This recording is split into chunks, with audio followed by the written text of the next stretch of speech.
Goeiemiddag luisteraars, dit is middag weer ons voorreg om te luister en te praat met Dr. Rillie van der Spy met lig uit die skrif. En hy verduidelik vir ons fasette wat ons nie elke dag so mooi verstaan nie, maar hy het ook altyd 'n lekker tema wat ons vasvang, net as ons dit hoor. Vandag is dit, was die wou nie. Middag Rillie, jy sal met self hierdie een verduidelik, jong. Middag Willem, middag luisteraars. Ja, ons gaan 'n bietjie lees en praat oor koningin Vashti. En nou wat Vashti nie wou nie. So dis dan my tema, Vashti wou nie. Ja nee, Rillie, ek het jou spesiaal vroeg in die woord gesit oor hierdie saak, want jou vrou se naam is ook Vashti en ek het gedink, jy is dalk op baie dun ys as jy hierdie tema op die radio wil bespreek. Maar jy praat van koningin Vashti van die boek Ester in die Bybel. Dis korrek, ja, maar op die ou end sal dit darm ook pas by my vrou Vashti. So ek dink ek is right. Ek is right met hierdie een. Mooi so. Ja. Rillie, ja, jy moet vir ons verduidelik, jy weet, want elke keer as jy met ons praat oor die vertaling moontlikhede van 'n stuk, dan kom daar ander aspekte vir ons na vore wat ons eintlik bietjie aan die dink sit, jy weet, so vandag kan ons hoor daar's so tong in die kies of dalk iets baie direks, weet wat wou Vashti nie doen nie. Goed so. Dan kom ons gaan 'n bietjie aan, dan sien ons en hoor ons wat dit is. Goed, ek dink die meeste van ons ken so min of meer die verhaal van koningin Vashti. Haar man het haar gevra om te kom daar na die saal toe waar hulle partytjie gehou het en sy wou nie. Vashti wou nie kom nie. Vashti het nie vir haar man geluister nie. Dis die basiese vraag. En nou vra ek, het Vashti reg of verkeerd opgetree? Nou luisteraar, jy wat saam met my luister nou, wat dink jy? Vashti is deur haar man, die koning, gevra om te kom en Vashti wou nie. Het sy reg opgetree of verkeerd opgetree? Nou, miskien ja, dit is miskien ook te verstaan, jy weet, van wie praat jy? Jy praat van die koning se vrou. Dis reg. En die koning, jy weet, dit is baie belangrik vir hom dat sy vrou daarom kom as daar nog gaste ook is. Ja. Nou, maar ek dink ons kan dit dalk 'n bietjie beter verstaan of bietjie beter beredeneer as ons kyk na die vraag van wat was die gebruike in die Persiese tyd? En dit moet julle onthou. Dit is 'n verhaal wat in die Persiese tyd afgespeel het, né? Daai tyd wat die ballingskap plaasgevind het, was die mense moes uit Israel uit na Babilonië weggevoer. Babilonië was deel van die Persiese ryk, dan die ballingskap en ook voor dit het hierdie dinge plaasgevind. So die Persiese ryk was 'n ou ryk. Nou op 'n ander plek, 'n bietjie later in die boek, dan lees mens nou daaroor Mordegai en so aan wat almal wou doodmaak en dat hulle nou briewe geskryf aan 127 provinsies in 127 tale. Nou ja, vir my as 'n vertaler is dit nogal interessant. En hierdie landgebied van die Perse het gestrek vanaf Indië tot by Sudan, Ethiopië, Sudan, hier so in Afrika. So baie groot gebied wat hulle gehad het. Goed, maar ek het myself al in die rede geval. Wat was die gebruike in die Persiese tyd gewees? So dit is nogal belangrik, né? Ons sien altyd die vrouens met hulle sluiers op. En dan wonder mens, het hulle nou altyd so geloop of nie? Nou, ek wat so 'n bietjie in die Persiese wêreld werk ook, weet jy, as mens dan in 'n mens se huis kom of in 'n klein dorpie kom, dan sien mens nie die vrouens dra nie altyd die maskers nie, maar as hulle in die publiek kom, as hulle optree, dan moet hulle gesluier wees, want hulle moet die image, né, die beeld skep van kuisheid. Nou, dit is die agtergrond. 'n Persiese vrou moet kuis wees. Daaroor dra sy die maskertjie. Die sluier, moet ek julle sê. En wat het nou hier gebeur? Nou, koning Ahasveros, haar man, hy het nou gevier dat hy nou al 'n paar jaar daar koning is. Maar waar te sê 6 maande lank, daar staan 180 dae, het hy 'n groot fees gehad wat hy al die vreemde volke, nasies, konings en opperheersers genooi het om na alles te kom kyk in sy land. In die laaste 7 dae van daardie groot fees, het hy nou regtig 'n onthaal gehad. En nou staan daar, toe 'n man nou baie vrolik was van die wyn, het hy haar geroep. So, as ons nou kyk na die agtergrond, ek vra, was die verkeerd opgetree? Ek sê nee, ons moet na die agtergrond kyk om dit te kan antwoord. Die eerste ding wat ons in die agtergrond dan hier sien is, haar man was dronk gewees. Nou miskien nie papdronk nie, maar hy het te veel gedrink. Ja.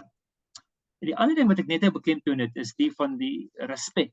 'n Persiese vrou moes met groot respek hanteer word in die publiek. En sy moes nie onteer word nie. Sy mag ook nie disrespekvol optree nie, sodat dit vir haar man tot oneer is nie. En daaroor moes sy altyd gesluier gewees het. So, en nou was sy bietjie bang. As haar man dan nou te veel gedrink het, saam met al sy pelle. Hulle was wel heersers en alles, maar as hulle nou almal 7 dae lank soveel gedrink het as wat hulle kon, want dis wat daar letterlik staan, sou dit respekvol vir haar gewees het om so te gaan. So, en nou staan daar in die Bybel, ons gaan net 'n bietjie daaroor praat in die vertaling ook, sy was 'n baie beeldskone vrou gewees, baie mooi vrou gewees. En nou kom koning Ahasveros en hy sê, Vashti, kom hierso, ek wil vir die mense wys hoe mooi jy is. Nou, ek weet nie presies wat dit beteken nie, moet sy haar sluier afhaal? Dis die eerste vraag, dink ek, wat mens kan vra. Maar ek dink, as mens so 'n bietjie aan die Persiese wêreld dink, dan sien mens baie vinnig, hulle is baie kuis met hierdie sluiers van hulle, maar baie vinnig sien jy hierdie ballet danseresse, die vrouens wat so op hulle maas so skit, hulle en maag skit en hulle heupe skit en alles skit, sulke dansers. Dan wonder ek by myself, is dit nie dalk wat die koning in gedagte gehad het nie? Ja, en dan is daar 'n volgende interessante ding. Daar staan, hy sê vir sy raadgewers, gaan roep koningin Vashti en sy moet met haar kroon kom.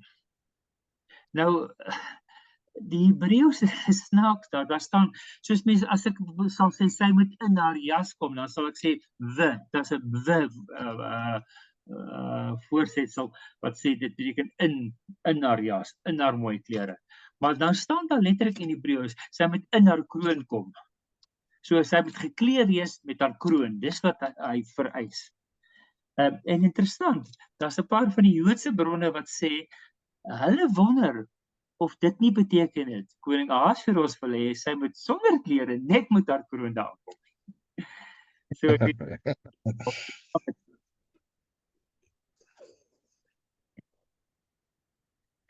ja, so al hierdie goed in die agtergrond, haar man wat te veel gedrink, hy tree disrespekvol op en sy moet ook disrespekvol optree, onteer word deur haar sluier aftaal om te wys hoe mooi sy is, maar sy wil eintlik haar sluier in die publiek dra, so dis vir haar al klare stryd, en sy moet moontlik optree soos hierdie ballet danseresse, en mens weet nou nie wat sy moet aan hê, maar sy het definitief 'n kroon aan. So dit is nogal 'n paar dinge wat dit seker vir haar moeilik gemaak het, en daarom wou Vashti nie kom nie. Goed. Miskien net so 'n ander angelvraagie wat ek nou hier het. Wie ken ons vandag? Luisteraar, wat dink jy? Wie ken ons vandag wat sluiers dra? Wat altyd in die publiek sluiers dra? Mens kan net hulle oogies so sien. Wie is dit? Willem, wie is daardie soort mense? Ja, die moslems. Moslems. Nou ja, dan moet ek die vraag vra, was jy 'n moslim gewees? Dis 'n goeie vraag, nee, maar baie duidelik uit die verhaal was sy nie van oorsprong moslim gewees nie. Ja, nou beslis nie. Nou, maar die moslems was natuurlik ook in die Persiese Ryk. Hulle die plek waar dit alles plaasgevind het, Persepolis is die groot sentrum waar hierdie paleis was. Dit is net oorkant Saudi-Arabië. As mens mooi op die kaart gaan kyk, dan sal mens sien, dis net daar in die Midde-Ooste. So dis maar moslim wêreld. Maar luisteraars, dink 'n bietjie mooi. Wanneer het hierdie plaasgevind? Hierdie verhaal het plaasgevind miskien 1000 jaar voor Christus. En weet julle wanneer het die moslim geloof begin? hier in 760 na Christus. Ek dink is die was op 670 na Christus het die moslim geloof eers begin. So nee, was nie 'n moslim nie. En wat ek eintlik nou wil beklemtoon met hierdie klein stukkie gesprek is dat hierdie gebruike om 'n sluier te dra is nie eintlik moslim gebruike nie. Dis eintlik Persiese gebruike. As ons van Juda lees en Tamar wat as soos 'n prostituut opgetree het, dan sien mens daar, sy het 'n sluier gedra en 'n gesig toegemaak dat haar skoonpa nie kon herken nie. So 'n sluier dra was deel van die kultuur van daardie ou dae gewees. En dit is lank voordat daar ooit moslems op die aarde was. Die moslim godsdienst het nog glad nie bestaan nie. Nee, was nie 'n moslim nie. Sy was 'n Persiese vrou wat kuis wou optree, omdat sy ordentlik was van binne af. Nou ja. Net oor die saak, Roelie, wil ek net vra, die sluier is sodanig, kom dit direk van respek af? Het dit ook 'n praktiese doel gehad, miskien daar in die wêreld waar baie sand gewaai het en stof gewees het? En dan verder wil ek vra, die gebruik om 'n sluier te dra, vereis dit wederwysige respek? Jy het gesê die man moet respek hê, maar ook die vrou moet respekvol behandel word. So sy moet behandel word met respek, maar sy moet ook haar waarde gedra in die openbaar. Ja. So het dit weerskante verantwoordelikheid. Sy moet haar waarde gedra en hy moet waardig teenoor haar optree. Is dit hoe jy dit verduidelik? Dis reg, ja. Sy moet respekvol optree, want dit was die aanvaarbare norm dat die vrou so respekvol geklee moet wees en daarom moet sy respekvol optree. So deur die sluier te dra het sy respek aan haar man betoon. Maar haar man moet haar ook respekteer om nie vir haar te vra om haar masker, ek is nou heeltyd op maskers, om haar sluier af te haal. Veral nie in die publiek.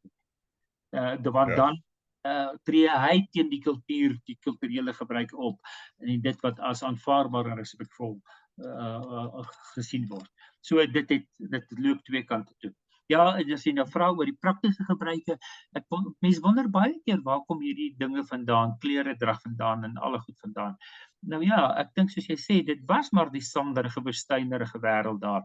En 10-10-1 was dit een van die redes. Nou julle weet, selfs mans het sluiers gedra. As julle kyk na die Lawrence van Arabia, daardie film, en sulke ou Arabiese films, selfs die mans het sluiers gedra, om die stof uit hulle neuse en oë en monde te hou. So, ja, ek dink dit is 'n baie sterk kulturele gebruik, wat in vandag se dae eintlik 'n baie sterk godsdienstige gebruik gekry het. En dit is die Jode het dit ook gebruik, maar dit het dalk 'n bietjie verval daar en net na die moslim wêreld oorgegaan. 'n Ander interessantheid, die ou maatjies, die babushkas in Rusland, hulle dra ook maskers, sluiers. En eendag sê een van die westerling wat saam met my stap, hy wens hierdie mense word bevry van hierdie oudtydse dinge. Toe dink ek so myself, hierdie westerling het geen verstaan van die respek wat daardie ouma eintlik betoon, deur te sê ek maak myself toe nie, want hulle is Christen, ortodokse Christene, maar hulle sit ook baie keer 'n sluier oor uit respek uit. En uit gewoonte uit, dis wat hulle wil doen. So, dit het baie met kultuur te doen, die omstandighede te doen, en dan mettertyd ook met die godsdienst te doen. Nou ja, kom ons blaai na die Bybel en kyk ons bietjie wat sê die Bybel oor Vashti en hierdie hele verhaal wat ons nou net hier bespreek het.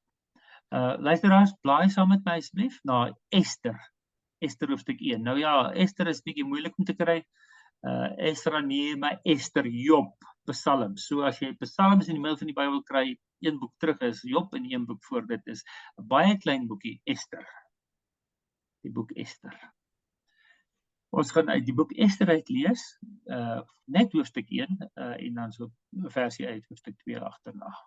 So Ester hoofstuk 1, ons gaan lees van vers 9 tot vers 13.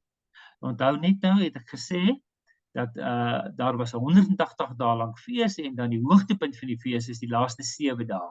En hierdie laaste 7 dae het die koning sy fees gevier, maar hy het ook vir koningin Vashti toegelaat om 'n vrouefees te vier. En sy was by die vrouekant en hy was dan by die manskant gewees. En nou word daar verduidelik hoe mooi dit was, al die pilare en die lappe en die gordyne en alles wat daar gehang het, hoe mooi dit alles was, en bekers van goud en allerlei dinge. En dan staan daar, en daar was soveel om te drink as wat hulle kon drink. Ja, dit skep altaar vir ons hier 'n agtergrond.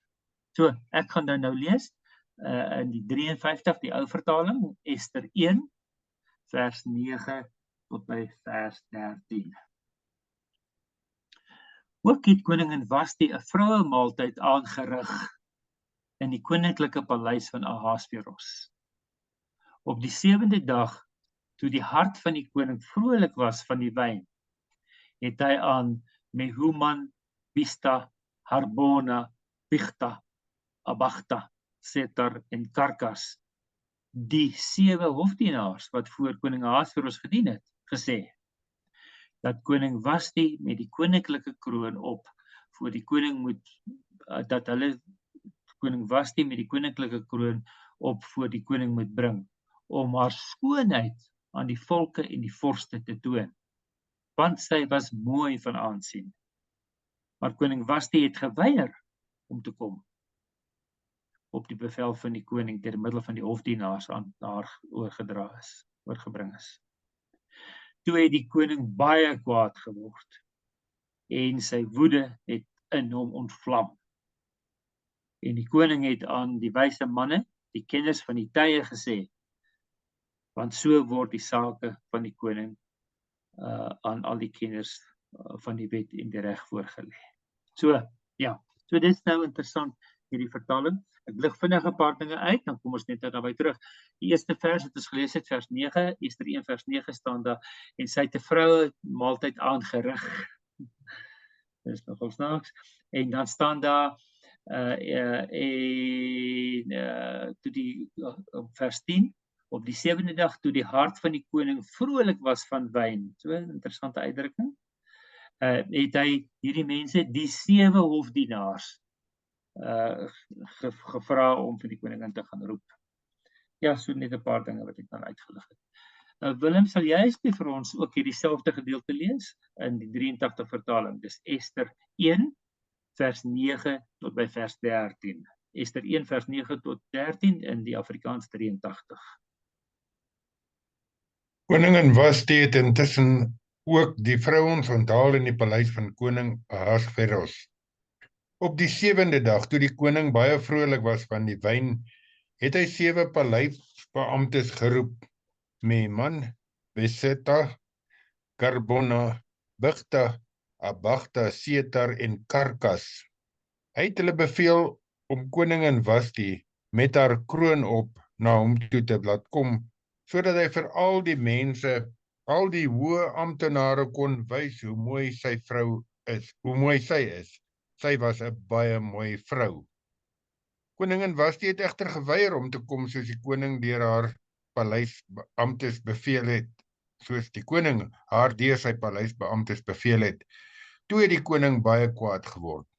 Hy was woedend en het raad gevra by sy adviseurs wat geweet het hoe en wanneer om op te tree, want dit was gebruiklik dat die koning die kenners van reg en wet sou raadpleeg. Ja, dankie.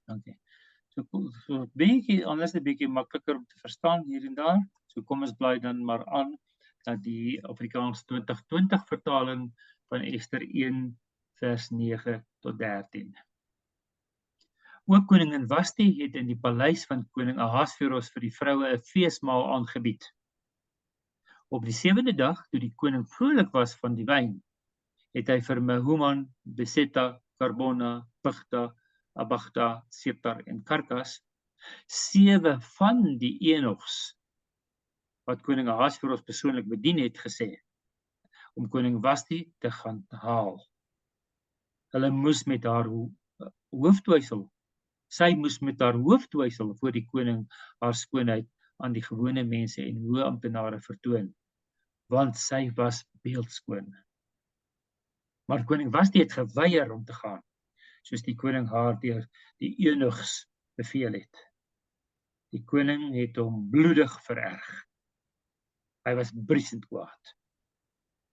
Die koning het toe die wyse manne geraadpleeg, kennis van die tradisies, want dit was die koning se gebruik om sake aan die kenners van die wet en die regspraak voor te lê.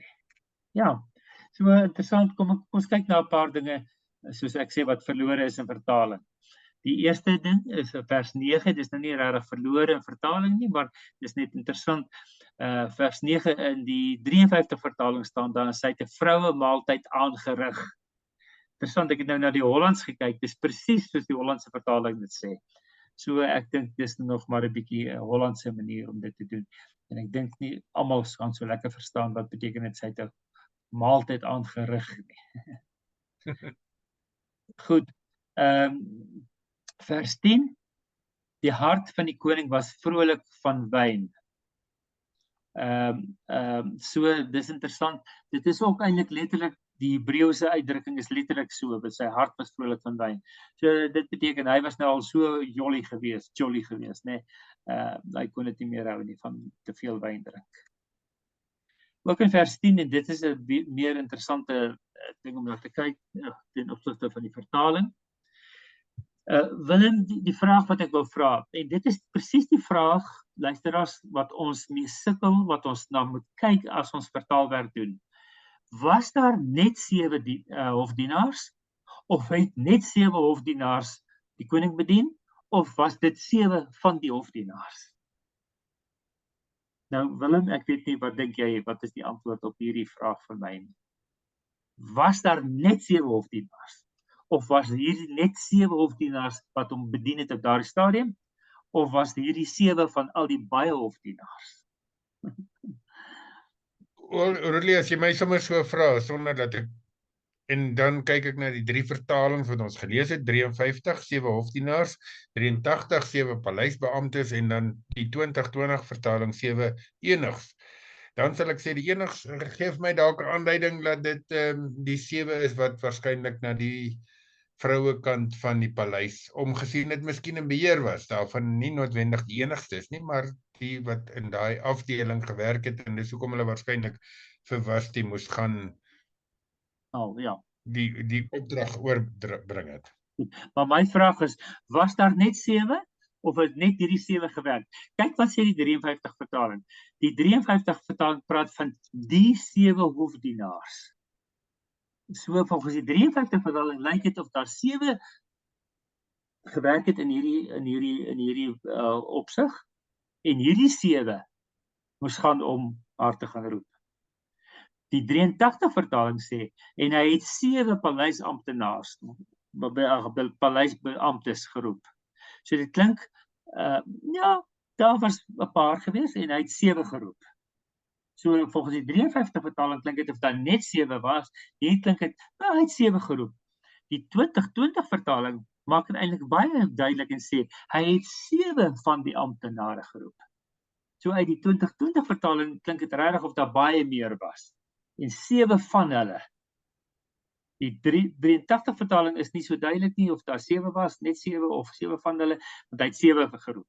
Maar die 53 vertaling impliseer dat daar net 7 was en hy het hierdie 7 geroep. Nou ja, interessant, né? So dit maak nie geweldige verskil nie, maar partykeer is sulke nuances tog belangrik in 'n vertaling.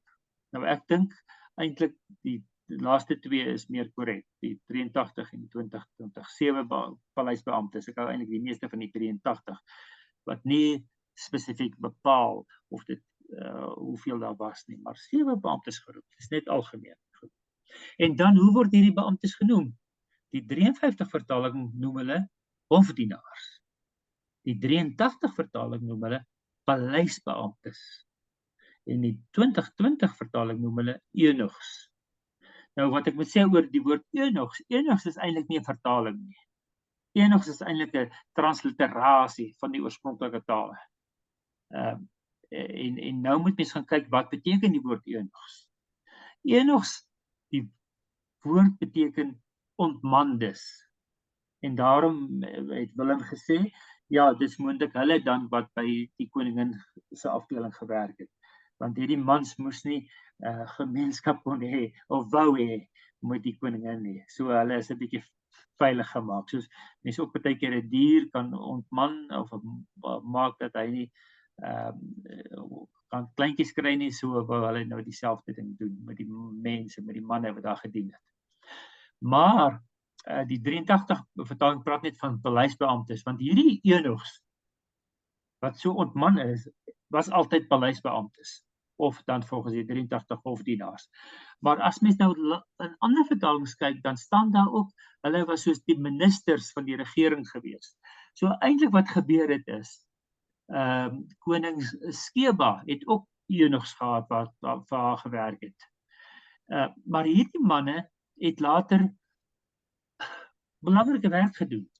Dis soos die man wat gekom het, wat gedoop is in Handelinge, né, die van die koningin van Skeba af, die Ethiopiese reisiger. Hy was 'n eunuch gewees en hy was die minister van finansies gewees.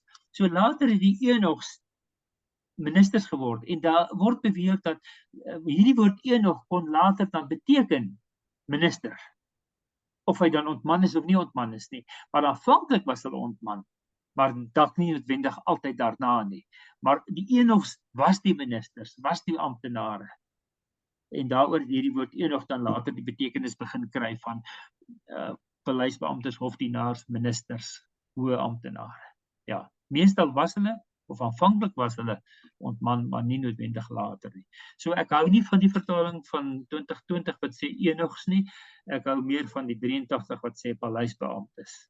So dit is vir my 'n beter vertaling. Goed. Vers 11. Sy was mooi van aansien, sê die Hebreëus. Dis letterlik wat die Hebreëus sê. Sy was mooi van aansien. So met ander woorde, sy was 'n baie mooi vrou gewees. Vers 12 sê kyk ons na die sinnetjie wat sê sy woede het in hom ontvlam. Dis ook letterlik 'n Hebreëse uitdrukking. Die woede ontvlam. Dit beteken hy het baie kwaad geword. Vers 13 word daar gepraat in die ou vertaling 53 van die kinders van alle tye. 83 sê hulle het geweet hoe en wanneer om op te tree, né? As iemand weet wat in hierdie tyd aangaan, van die tye wat gedoen moet word, met ander woorde soos etiket. En dit is eintlik wat dit op neerkom. En 2020 sê dan baie mooi eintlik. Hou hier die meeste van die 2020 wat sê hulle was kenners van die tradisies gewees. So dit is vir my baie mooi vertaling daar. Goed, kom ons gaan aan met die verhaal. Wat het die koning gemotiveer om so op te tree, om vir koning Vashti weg te jaag? Want Vashti wou nie, kom nie. En nou kom die koning en hy praat met sy amptenare, en hoop, daar jaag hy vir koning Vashti weg, en hulle kies 'n nuwe koningin. Nou, die eerste ding, wat baie belangrik is in die Persiese wêreld, en ook in die moslimwêreld, in die Arabiese wêreld, in die Oosterse wêreld, is to keep face. Nou, ek weet nie presies hoe om dit in Afrikaans te vertaal nie, met ander woorde, om jou respek te bou, dat ander mense kan jou nog respekteer. So met ander woorde, jy Willem, sê iets vir jou werkers, en as hulle dit nie doen nie, dan verloor jy die respek. En hy het as koning vir koningin Vashti geroep en gesê, kom hier, en sy het nie gekom nie. So hy het in die gesig van die mense verloor. Aansien verloor, ja. So in hierdie uitdrukking, to keep face, nee, om aansien te behou, is ontsaglik belangrik. Want dit is wat ons in Engels sê, shame and honor culture, nee, is skaamte en respekkultuur. Die Koreane is baie erg daarop in Korea. Dit is verskriklik belangrik in Korea en Japan en China in die lande. En ek dink nie eens ons verstaan dit nie. So dit moes 'n geweldige ding gewees het wat koningin Vashti gedoen het om nie te kom toe haar man die koning haar geroep het nie. En sy het hom geweldig onteer. Maar ek dink sy was net so bang dat sy onteer sou word. So sy moes eintlik die twee onteerings teen mekaar opweeg. En sy het besluit sy wil haar eie selfrespek behou meer as die aansien van die koning. So baie belangrike aspek in die agtergrond. Nou ja, maar omdat die koning sy aansien moes behou, omdat hy sy face moes keep, het hy haar toe moes laat gaan. En dan vra mens jouself af, wat het hy nou gedink daaroor? Hoe het hy nou gevoel agterna daaroor? Dan wil ek nou net graag een versie lees. in Ester hoofstuk 2 vers 1. Ek lees in 2020 vertaling. Na hierdie gebeure, toe koning Ahasveros se woede bedaar het, ek wil amper sê hy